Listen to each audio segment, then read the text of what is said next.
The end of the day, I can't believe how fast it's all gone. We're now going to look at Blitzscaling, the lightning fast path to building massively valuable companies. So how do you go about building a massively valuable company? What are the challenges? What are the obstacles? And what role does innovation, education, and investment play? Here to fill us in and tell us all we need to know, please give a warm welcome to Chris Ye, founding partner at Blitzscaling Ventures.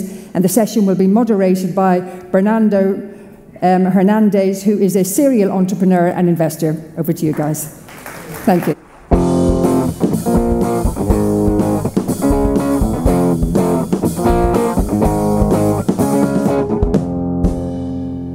Good morning, everyone. Welcome, Chris. It's great to have you here in Madrid. This is your first time here in Madrid, isn't it? This is my very first visit to Madrid, and I am having a wonderful time so far, so thank you to everyone. So we're very happy to have you here, and it's a great testament on now how global and relevant the South Summit is becoming to have people like you. So thank you for coming all the way from the Silicon Valley, from Palo Alto. That's right. In your books, you talk about talent and how talent is so critical for scaling up companies. Now, in your interaction with the Spanish talent, especially the talent in Madrid, what's your first takeaway from the talent here, and what's your advice for Madrid to become a relevant global hub? So I think things are going very well so far. I mean, I sense so much energy and excitement from the people I've gotten a chance to meet. Of course, I've met a lot of people at these parties as well, and so that may account for some of the energy and excitement. I think that there are a lot of advantages that Madrid has that it can leverage in the global ecosystem right now. The first, of course, and the obvious one, is an incredible connection to Latin America. The majority of Latin America is Spanish-speaking, and being able to have a common language with that fast-growing part of the world, I think, is a huge advantage. I think the other thing is just European Union membership. Obviously, it makes it a lot easier to work with people from all over the European Union. And I've seen companies that have been expanding, especially here in the Iberian Peninsula, in Madrid, in Lisbon, because it offers a lower cost alternative. Silicon Valley is enormously expensive. New York, Austin, Boston, those aren't far behind. And here you can get great talent at a more reasonable rate. So all of those, I think, are big positives for this ecosystem. Perfect. You mentioned that with playing with ChatGPT, you've done an incredible exercise that I would love you to show us if you can, like related to talent and AI. Absolutely. So I'm so excited about artificial intelligence right now. I think that it is changing everything. It's probably going to be bigger than the Industrial Revolution, or at least about the same size. So it's an incredible opportunity. All of you who are entrepreneurs right now, this is a phenomenal time to be able to start a company, especially because the part of the cycle we're in means I think there's a lot of opportunities to raise money without a lot of competition and grow. But what's really powerful about AI is how it can substitute for human brain power. So for the first time, we use computing power in place of brain power. And a great example is writing. So obviously, people know me best as the author of books like Blitzscaling. And one of the things I've started to do, thanks to ChatGPT and GPT-4, is when I'm going to a new city or ecosystem I'm going to be speaking, I actually go ahead and create a guide to blitzscaling in that ecosystem. So using ChatGPT, in the course of about an hour and a half, I was able to create a 5,000-word guide to blitzscaling in Spain. And this covers blitzscaling in Spain as well as expanding outside of Spain. And again, it was 5,000 words and took 90 minutes, whereas in the past, that would have taken over a week's worth of work. Now, we have to remember, it might not be accurate, because that is one of the things about AI right now. Hallucination.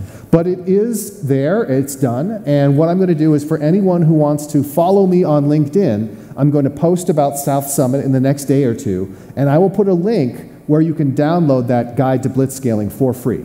For free? For free. And it's going to be tailored to the Spanish ecosystem and to the Spanish talent. Correct. That's amazing. It's a revolution to the publishing industry, I think, creating content so fast. I read your books, and I'm a big fan. And one of the struggles that I had when I was reading the book, I built several companies, and I've been in teams building products, and you talk about speed versus efficiency, and how speed should be a priority when you start a company versus efficiency. But then I found that if you don't build efficiency, if you don't have an excellence, if you don't have a competitive advantage, you can't make it. So I always struggle, is like, okay, fine, we'll have to go fast, but at the same time, we have to break things, but at the same time, we have to build stuff that is high quality. We need to pursue excellence, because only through that we create a competitive advantage that is going to make us win. Help me understand that, because I always struggle with that. You have to go fast, but you have to do it well, you have to go fast. And that's one of the paradoxes of the world. We're always being asked to do multiple things at once. So I think you, maybe unintentionally, but still in a very good way, establish that there's two different things. One is excellence and one is efficiency. And the two sometimes come into conflict. The main reason that startups should not strive to be as efficient as possible is because the way we conceive of efficiency is typically, how do we use incremental improvement to dramatically increase the output per unit input? And that makes a lot of sense in a business that's already stable and where you can make these incremental improvements and see changes. In the startup world, things are so much in flux, things are changing so quickly that attempts to pursue that kind of traditional efficiency are probably not going to work. By the time you've done some changes to improve the efficiency, the market itself has changed. And so that's why it's much more important to focus on speed and adaptability. But once a company gets to the point where the market has stabilized, traditional efficiency becomes important. And then, of course, as you mentioned, excellence is important throughout. Right? There's no way to succeed just by saying, well, I'm really fast and sloppy, and I don't do a good job, but that's going to help me succeed. Very rare that that works. So excellence is still a part of that, and you Absolutely. have to choose what are the things that you're going to put the attention to be excellent, and the things that you're like, it doesn't really matter, and 70% is fine, and then you move on. It's so hard to choose which ones are like, you don't know what's the hole that is going to sink the Titanic. Exactly. At some point. We call this letting fires burn. Which fire is going to be able to burn harmlessly for a while, and which one's about to bring your house down? Yeah, that's right. That's right. Leads me to leadership and management. You talk about counterintuitive skills. And when I sold my last company to a big American corporation in fintech, they were asking me, "What's your management style?" It's like really wide. When I'm small in a tribe, as you say. Right. I'm a cowboy, and then when I manage 400 people, I'm a different one. And normally there's a lot of criticism towards this kind of chaotic, kind of crazy cowboy stuff. But I find that sometimes, and I've done it, so I'm biased. But there's a lot of criticism towards that style. But I find that most entrepreneurs, they have to be that way at the beginning. Yeah. Can you tell us more about that? Absolutely. So what really happens is, as a startup grows and eventually matures, it's changing. It's essentially a different company.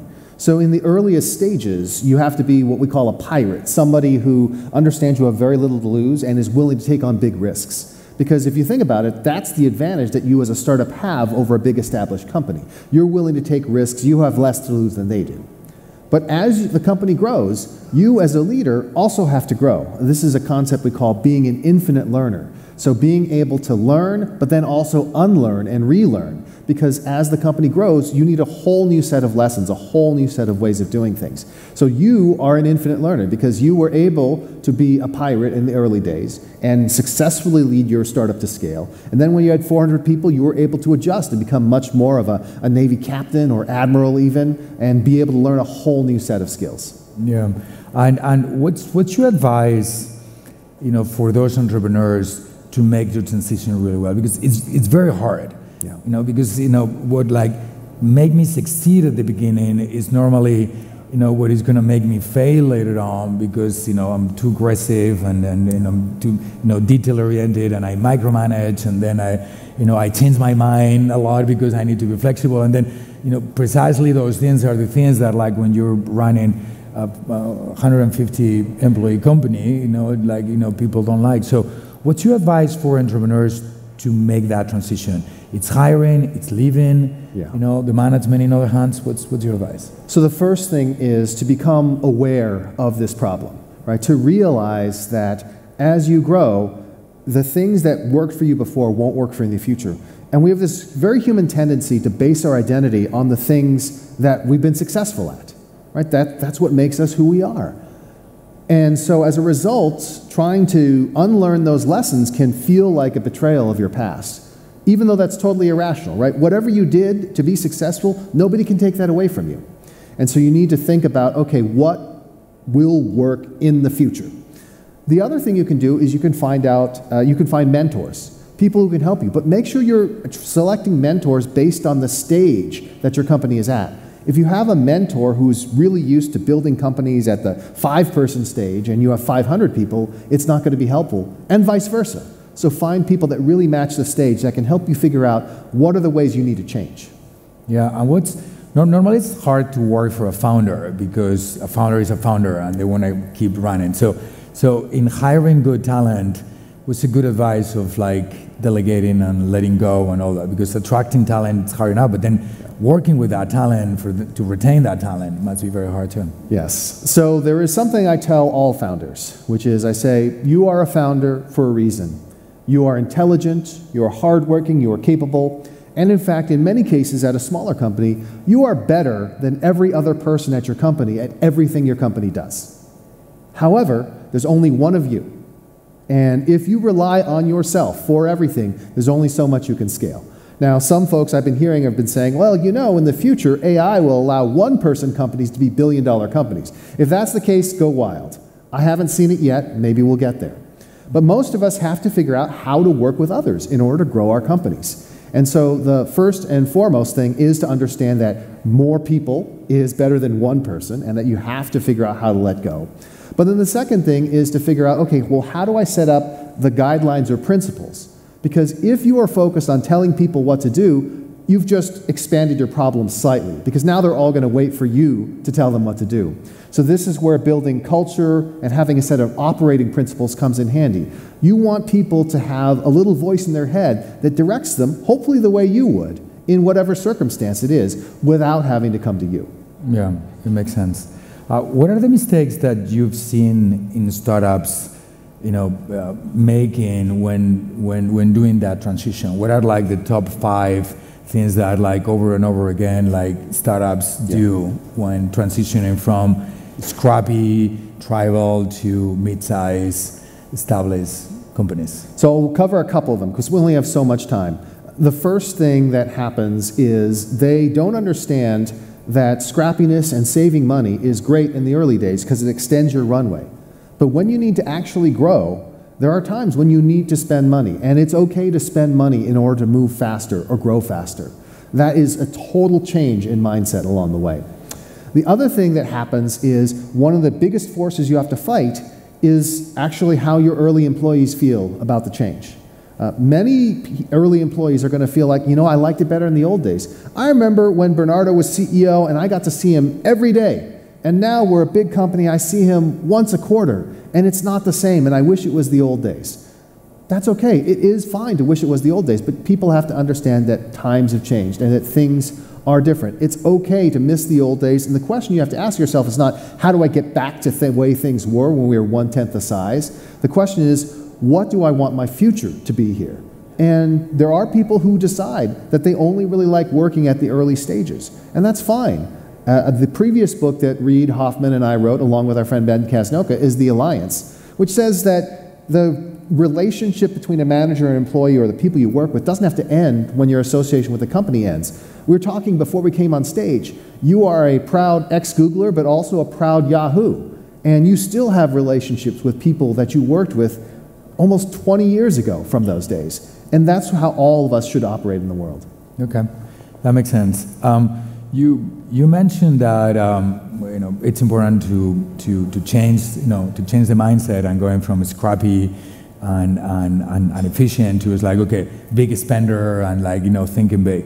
I've seen many companies imploding, disappearing because they get $40 million, $60 million, and then they go crazy at spending, and then all that money runs away, and then they haven't achieved anything, especially with geographical expansion. Yeah. There's a lot of entrepreneurs here, and that they're Spanish, and they do well in Spain, and they want to grow internationally, and they go to Europe, Southern Europe, South America, even the U.S. And one of the most common mistakes is raising a lot of money and creating black holes that suck all their money, and then all of a sudden 2 years later, the money is gone and there is no traction to be said. What's your advice? When you do international expansion, geographical expansion, you actually have the money, you're willing to spend the money, but then that money is not spent in the most efficient way. So the important thing to remember as a founder and entrepreneur is that you are also an investor. And you're spending money not just because there's a budget and that's what you do, you spend money. You're spending money because spending that money is an investment in some sort of competitive advantage that's going to help your company down the line. And so in the world of blitzscaling, we always tell people you should only blitzscale if you're going after a winner-take-most market that's really valuable. Because what you're doing by buying growth and by going as quickly as possible is achieving a market leadership that then gives you an unassailable competitive advantage. And when it comes to geographical expansion, the mistake that many people make is they advance on a broad front. They think to themselves, oh my gosh, I have to beat my competitors into every market as quickly as possible. And the issue is every market begins, as you put it, as a black hole. You have to invest and invest and invest for it to spin up the flywheel and get to the point where you're the market leader in that market. I would rather an entrepreneur become the market leader in 1 or 2 markets than become an also-ran player in 10 different markets, which are still draining money from the company. So that broad front expansion, unless you have just colossal resources, as was in the case of some companies like Uber, unless you have those colossal resources, focus on the 1 or 2 markets and achieve dominance in those markets so that they can actually help you with the future expansion. Great advice. One last question, we're running out of time. Yeah. Let's talk about diversity. Like many of the skills on these counterintuitive management styles that you talk about in your books are like, being resilient and being aggressive and being adaptive and like all that is normally identified with the male character of an A-type male character that pushes away other types of male characters and female characters. Yes. Is that the reason why we don't see so many female entrepreneurs? What can we do about that? It's like, is there an organic reason to be a scrappy entrepreneur, or there is different ways of being a scrappy entrepreneur? So what I like to tell people about blitzscaling is one of the reasons we wrote the book is so that everyone can understand its techniques and decide whether or not they want to apply them. Before the book came out and codified the techniques, for the most part, the only people who would blitzscale would be megalomaniacs, which would be disproportionately male and coming from a certain background. And if you look around at many of the top technology companies from the 90s to today, disproportionately the founders are megalomaniacs. There are rare exceptions like my co-author Reid Hoffman, but most of them are crazy. And that craziness helped them succeed because it gave them the aggressiveness to achieve market leadership. But then sometimes it gets in the way. Obviously, many people are familiar with the various travails of Elon Musk recently, and that's largely in part because he just has this personality. He didn't need to figure out how to blitzscale. That was just his instinct at all times. So the hope is by educating the world about how blitzscaling works, people, whether they are men who are not megalomaniacs, women who are not megalomaniacs, people of any particular non-binary gender or what have you, they're able to say, okay, am I in a situation where this particular technique helps? And if so, can I make the decision to blitzscale, not because that is my gut instinct, but because I have weighed the evidence and I believe that this is the right way to proceed. Okay, makes sense. I hope it happens because I think I would love to see more diversity. Absolutely. When it comes to scaling startups. So thank you so much. It was great having you here, and I hope you enjoy your time here in Madrid. I'm having a fantastic time. Thank you, everyone, for coming out, and thank you, Madrid, for being such a welcoming city.